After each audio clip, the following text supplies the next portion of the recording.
잠언 30장 5절, 6절, 2절 말씀을 보십니다. 찾으셨으면 합독하겠습니다. 시작. 하나님의 말씀은 다 순전하며 하나님은 그를 의지하는 자의 방패시니라. 너는 그 말씀에 더하지 말라. 그가 너를 책망하시겠고 너는 거짓말하는 자가 될까 두려우니라. 아멘. 신앙생활은 하나님이 함께 하시는 것을 체험하는 삶이라고 말할 수 있습니다. 하나님이 어떻게 함께 하시나? 하나님이 함께 하시는 방법이 무언가? 세상 사람들은 절대 알 수 없는 이 영적이고도 신비한 관계를 우리는 잘 알고 있습니다. 하나님께서 말씀으로 함께 하신다는 것이죠. 그러므로 하나님의 말씀을 듣는 것이 중요하고 그 말씀을 믿는 것이 중요하고 그 말씀을 순종하는 것이 중요한 것은 하나님이 우리와 함께 하시는 방법, 또 하나님과 우리와의 관계를 생각할 수 있기 때문에 하나님의 말씀을 우리가 듣고 믿고 순종하는 것은 대단히 중요한 것이죠. 그러니까 말씀으로 함께 하시는 하나님, 그러니까 하나님이 함께 하시는 것과 우리가 말씀을 들어 그 말씀을 우리 심령에 받고 그 심령에 그 말씀을 모시고 사는 것과 결코 다르지 않다는 것을 잘 알아야 하는 것이죠. 그러니까 하나님의 말씀이 하나님이 함께 하시는 방법이에요. 하나님 말씀을 보내심으로써 당신이 함께 하시는 것을 나타내시고 드러내시는 겁니다. 그러므로 그 말씀이 어떤 말씀이냐, 하나님의 말씀이 어떤 말씀이냐를 우리가 아는 것만큼 또 중요한 것은 없습니다. 오늘 우리가 읽은 말씀에는 2절밖에 안 됩니다만은 그 말씀이 어떤 말씀인가를 말하고 있어요. 하나님의 말씀은 순전한 말씀이라는 거예요. 그러니까 이 순전하다는 말이 재련하다는 뜻에서 온 말입니다.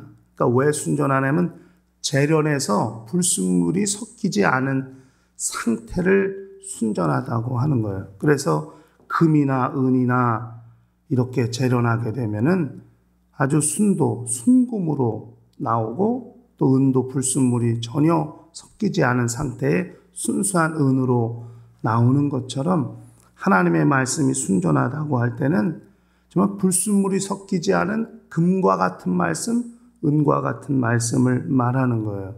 그러니까 그 말씀, 순전한 말씀을 받아야 한다는 거예요. 그 순전한 말씀을 들어야 한다는 거예요. 그러니까 하나님의 말씀이 그렇게 순전하다고 믿어야 되고 그 순전한 말씀을 듣는 것이 왜 중요한가를 아는 것, 이게 대단히 필요하다는 것이죠. 그 말씀이 우리를 지키신다는 것을 알아야 됩니다. 그러니까 여기 본문에는 방패라 그랬어요. 그를 의지하는 자의 방패라 했어요. 그러니까 그 말씀이 우리를 지키신다는 걸 알아요. 어떻게 순전한 말씀이 우리를 지킬 수 있을까? 그런데 그것이 하나님의 방법이에요. 하나님의 말씀을 받을 수 있는 심령, 그러니까 그 순전한 말씀을 받을 수 있는 심령, 불순물이 하나도 없는 정말 순수한 말씀을 받을 수 있는 심령, 그러니까 우리 심령에는 오직 하나님의 말씀만이 들어올 수 있고 그 말씀만을 받을 수 있는 공간이라고 생각해야 됩니다. 그 말씀이 그렇게 순수하고 순전하기 때문에 우리를 방패같이 우리를 지킬 수 있는 것은 하얀색 천이나 하얀 색깔의 옷이나 하얀 색깔의 도화지나 거기에 때가 묻든 그림을 그리든 무슨 국물이 튀든 흙탕물이 튀면 그냥 확 드러나 보이잖아요.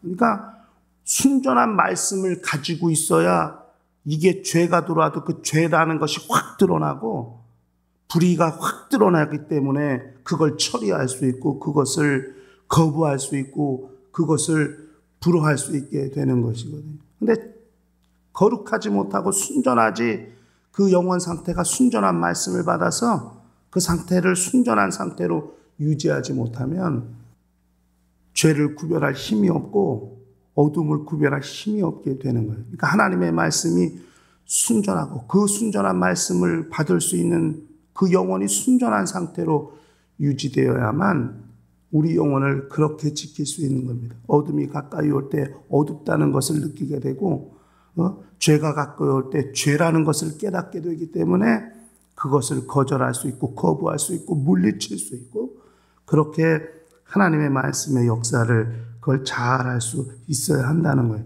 죄가 돋보인다는 거예요. 죄가 도드라진다는 거예요. 그래서 죄를 버릴 수 있고 죄를 거부할 수 있게 된다는 거예요.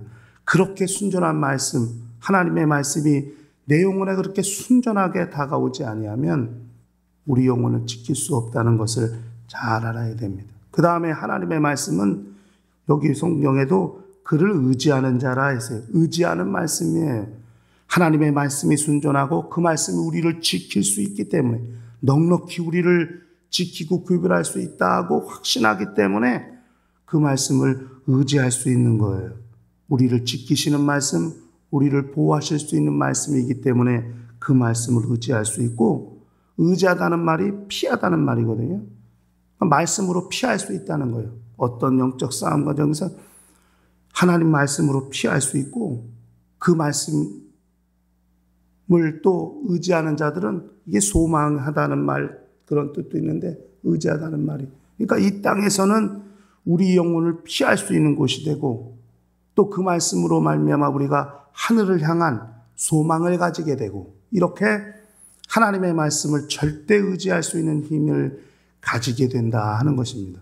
영적 생활은 하나님의 말씀과의 관계 속에서 적어도 이 세 가지를 성립할 수 있다면 우리가 세상에서 사는 날 동안에 흐트러지지 아니하고 또 실패하거나 좌절하거나 절망하거나 낙심하지 아니하고 또 죄 때문에 죄의 어둠에 휩싸이고 죄의 올무에 걸려서 넘어지는 일이 없이 자기 영혼을 넉넉히 지킬 수 있다고 생각합니다. 하나님이 우리와 어떻게 함께 하시나 순전한 말씀을 통해서 그 말씀을 주심으로써 우리 영혼이 신령하게 하시고 거룩하게 하시고 정결하게 하시고 깨끗하게 하시고 그렇게 우리 영혼을 만드신 다음에 그 다음에 그런 상태에서 어떤 것도 범접할 수 없는 비유가 맞을지 모르겠습니다만 정말 깨끗한 물에는 고기도 살 수 없다고 그러잖아요.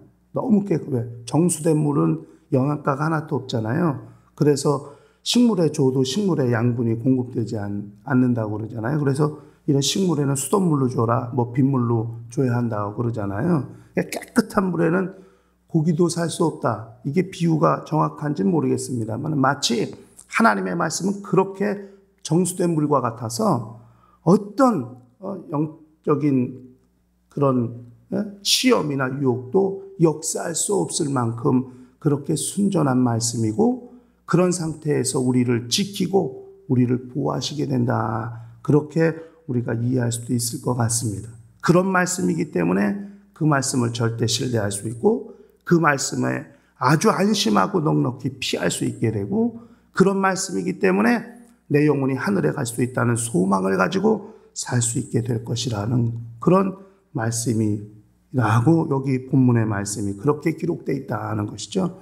그러므로 하나님이 우리와 말씀으로 함께 하시는 방법, 그 말씀을 향하여 우리가 어떤 생각, 어떤 관점을 가질 것이냐, 그것이 대단히 중요하고 그 말씀을 믿고 순종하고 의지함으로써 자기 영혼을 지킬 수 있다는 사실을 우리가 깨달을 수 있어야 할 것입니다. 또 한 주간의 삶 가운데도 말씀으로 함께 하신 하나님을 절대 체험함으로써 우리의 영적 생활이 거룩히 구별되게 하시고 마침내 믿음으로 승리하는 거룩한 심령들이 될 수 있도록 하시기를 예수 이름으로 간절히 축원합니다. 다 같이 통성으로 기도하십시다.